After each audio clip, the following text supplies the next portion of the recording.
Good morning সবাই, কেমন আছো? আশা করছি ভালো আছো। আমিও ভালো আছি। আমি আমার ব্লগটা এখন থেকে স্টার্ট করছি।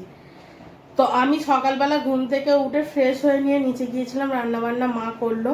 আমি কালকে রাতে কেটে রেখে দিয়েছিলাম, মা আজকে রান্না টান্না করলো। আমি ইন্দ্রকে গুছিয়ে দিলাম টিফিন, ও অফিসে বেরিয়ে গেছে। ছাতু করে দিয়েছিলাম মায়ের জন্য, সোনার জন্য, দুই সোনার জন্য আর ইন্দ্রর জন্য। ইন্দ্র খেয়ে আর ছোটো সোনার খাওয়া গেছে। ইন্দ্র অফিস বেরিয়ে গেছে। তো আমি এখন ওপরে চলে এলাম, এসে এবার ওপরের যা যা কাজকর্ম করে স্নান করে তারপর আমি পূজা করব। তো চলো, তোমাদের সাথে আবার পরে দেখা হচ্ছে।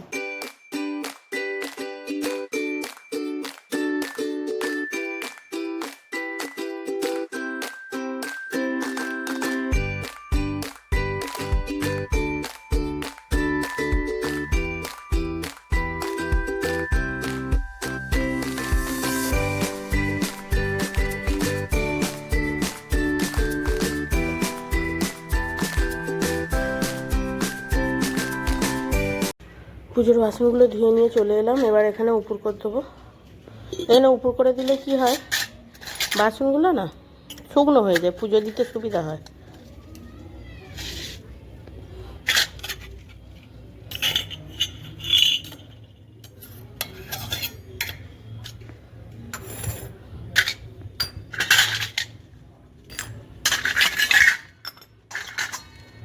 বড় সোনা,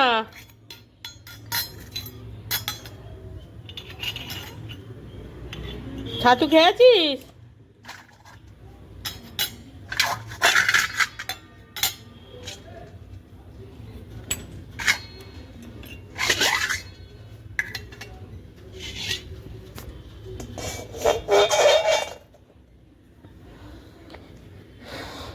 এখানে ছবড়া রাখা আছে আর এখানে পুজোর ওই সুপারি রাখা আছে। এই ছোবড়াটা রাখা আছে ধুনো দেওয়ার জন্য, টুকরো করে রাখা আছে। আর এই বাসনগুলো মিলে দিলাম। এবারে আমি একটু রেস্ট নেব, নিয়ে তারপরে পূজা করব। আমার ঠাকুরঘরের সমস্ত কাজ হয়ে গেছে। যেহেতু আমি সকালে স্নান করেছি, তার জন্য এখন একটু গা ধুয়ে নেব, নিয়ে আমি পূজায় বসবো। কারণ ইন্দ্র টিফিন ফিফিন প্যাক করে দিয়েছি, তো নিজেরই একটা কেমন লাগছে। তো পূজা হয়ে গেলে তারপর তোমাদের সাথে আমার দেখা হচ্ছে। আর এখন ট্যাঙ্কে জল শেষ হয়ে গেছে, ট্যাঙ্কে জল উঠছে, জলটা উঠলে তারপর আমি গা ধুবো। তো চলো, আবার পরে দেখা হচ্ছে। তো ফাইনালি আমার পুজো করা কমপ্লিট হয়ে গেছে। এখন আমি ব্রেকফাস্ট করব। তো এখন ঘড়ির কাঁটায় বাজছে 10টা 54। তো আজকে আমার ব্রেকফাস্টে কি আছে তোমাদের একবার দেখাই, চলো। তো দেখো, আজকে আমার ব্রেকফাস্টে আছে ভাত, আর এটা হচ্ছে আমার মা লঙ্কা তেল করে পাঠিয়েছিল, সেই লঙ্কা তেলের একটু লঙ্কা। এটা আছে চিংড়ি মাছ দিয়ে কচুরলতি, আর এটা হচ্ছে পেঁপে আলু আর মাছের মাথা দিয়ে একটা তরকারি। আজকের আমি ব্রেকফাস্টে ভাত খাচ্ছি কারণ বাড়িতে মুড়ি শেষ হয়ে গেছে, তার জন্য আমি আজকের ভাত নিয়েছি। আমি সকালে ভাত খাই না খুব একটা, বলতে গেলে খাই না ধরতে গেলে, কিন্তু যেহেতু মুড়ি নেই তার জন্য আমি ভাতটা নিলাম। তো চলো আমি খেয়ে নিই, তারপরে তোমাদের সাথে দেখা হচ্ছে। তো ব্রেকফাস্ট করার পর আমি একটুখানি রেস্ট নিচ্ছিলাম। যতক্ষণ রেস্ট নিয়েছি, ওই ধরো 15-20 মিনিট রেস্ট নিচ্ছিলাম। ততক্ষণ আমি একটু এডিটের কাজ করছিলাম। কিন্তু এখন একটু নিচে যাব, দেখি নিচে সবাই কে কী করছে। তো নিচে যাই, তারপরে আবার তোমাদের সাথে পরে দেখা হচ্ছে।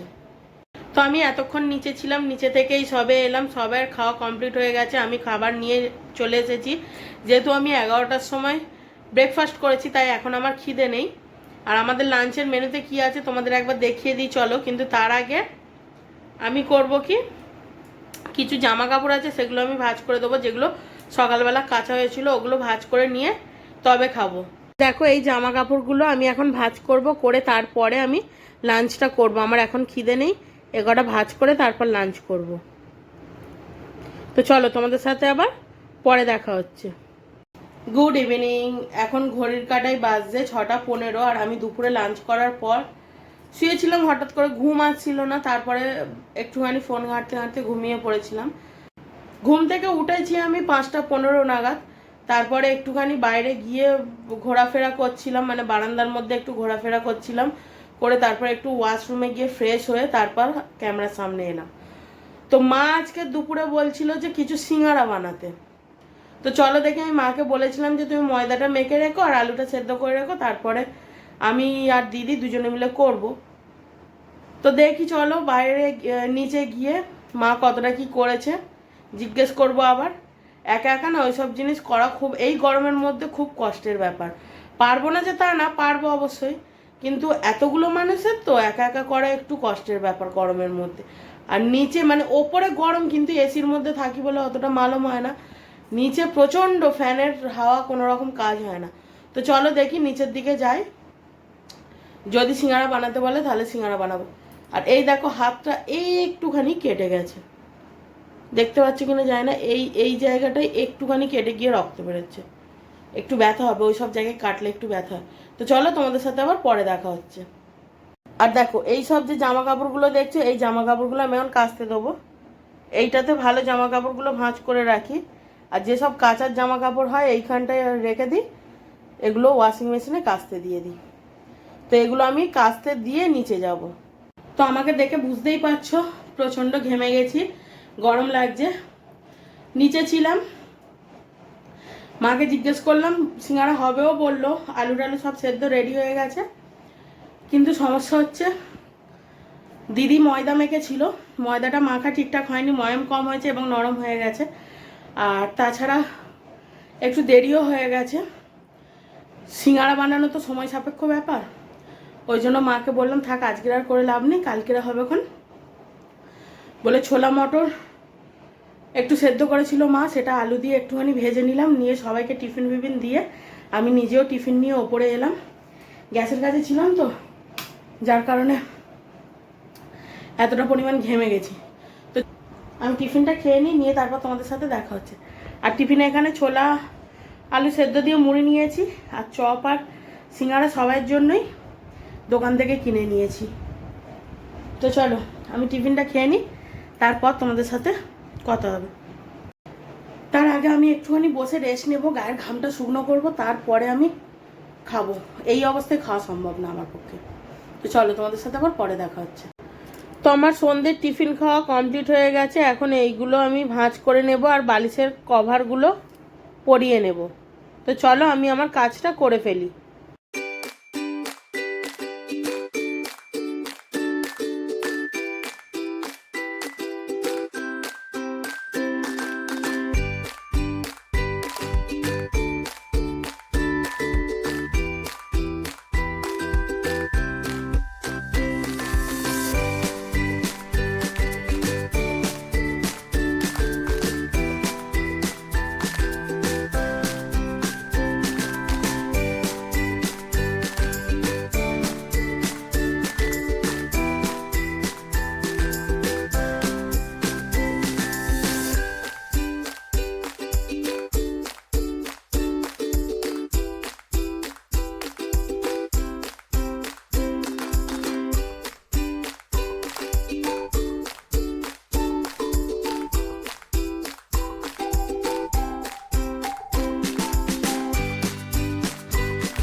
তো আমার জামা কাপড় গোছানো, বালিশের কভার পরানো কাজ কমপ্লিট হয়ে গেছে। এগুলোকে যে যার জায়গায় রেখে আমি যাব নিচে। নিচে গিয়ে দেখি সবাই কি করছে। মা আজকের উনুনে রান্না করবে। দেখো আমি নিচে গিয়েছিলাম, দুই রত্ন চলে এসেছে, বড় সোনা ছোট সোনা। তাই তোমার, তুমি ছোট তো, এদিকে আসো, এদিকে আসো, আসো সোনা আসো। পড়ে যাবে মা, পড়ে যাবে। তোমরা তো দেখলেই দুই সোনা আমার কাছে ছিল, তো দুই সোনা নিচে চলে যেতে আমি ওদের সাথে নিচে গেলাম। বড় সোনা একা চলে গেছে, ছোট সোনাকে ওর মা খাইয়ে ঘুম পাড়াবে, তার জন্য দিতে গেলাম। গিয়ে মা বাবার খাবার রেডি করে রেখে, আম কেটে আম ফ্রিজের মধ্যে রেখে, আর আমাদের ডিনার নিয়ে চলে এসেছি। আমটা এখন ফ্রিজে থাকে, একটু ঠান্ডা হবে, মা বের করে, বাবা খাবে না, মা বের করে খাবে। আর আমাদের যে আমটা আছে, দুটো আলাদা আলাদা বাটিতে রেখে এসেছি। আমাদের যে আমটা আছে, আমার আর ইন্দ্র এক জায়গায় আছে, ওই আমটা ইন্দ্র দোকান থেকে আসার সময় ফ্রিজ থেকে জল আর আমটা নিয়ে চলে আসবে। ওকে আমি কল করে দেবো, ও আসার সময় নিয়ে চলে আসবে। আজকে আমাদের ডিনারে কি মেনু আছে সেটা তোমাদের একবার দেখিয়ে দিই। দেখো, এর মধ্যে আছে পরোটা, খুব কম তেলে বানানো পরোটা, আর এর মধ্যে আছে ঘুগনি। 2 চামচ নিয়ে নিয়েছি, লেবু কেটেছিলাম, সেটাও ফ্রিজের মধ্যে রেখে দিয়ে চলে এসেছি। আজকের মতো ভিডিওটা আমি এখানেই এন্ড করছি। তোমাদের সাথে দেখা হবে আবারও নতুন কোনো একটা ব্লগে। ততক্ষণে তোমরা ভালো থাকবে, সুস্থ থাকবে এবং সাবধানে থাকবে আর হাসি খুশি থাকবে। আর যদি আমার আজকের ভিডিওটা তোমাদের ভালো লেগে থাকে তাহলে একটা লাইক, কমেন্ট, শেয়ার আর অবশ্যই অবশ্যই আমার চ্যানেলটা সাবস্ক্রাইব করে আমার পাশে থাকবে। তো চলো, আজকের মতো good night, tata, Radhe Radhe.